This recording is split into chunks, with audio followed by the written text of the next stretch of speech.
people were afraid of the water. But once they get beyond the fear of the water, they can enjoy the development of sailing and water sports. My name is Christian. I live in this beautiful city of Xixing, which was very prosperous under the Song dynasty.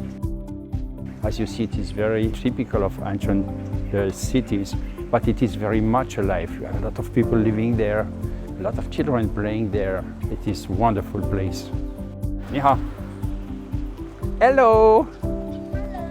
Hello.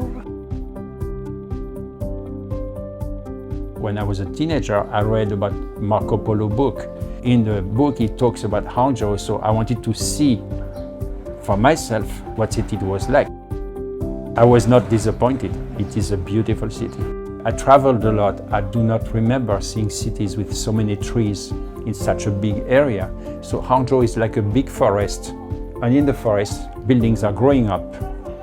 I came to Zhejiang University to study Chinese, and when I was about to go home, I met the publishers of a professor, one of the most famous professors in maritime archaeology. And they asked me if I could introduce the book to the West. I said yes. They have the two oldest canoes in the world. One is in Holland and one is here in China. And then it happens to be right there in this museum behind me there in Hangzhou. When I translated the book, it was mentioning the Hangzhou canoe. I am now climbing this bridge, which is mentioned in the book.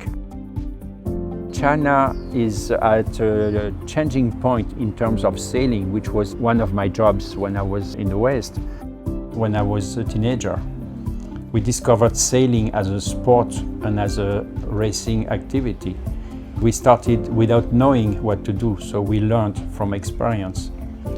Today, Chinese people are very much interested in sailing, and sailing schools are developing, and many people are very active in developing water sports, developing new sailing schools, new centers, new races, new competitions, and new technologies. And that keeps me busy learning about the past and preparing the future for the people I work with. I work with a few clubs, I work with the different authorities or newspapers or magazines to explain my vision about Chinese developments in the field of water sports. Je m'appelle Christian et je suis en Chine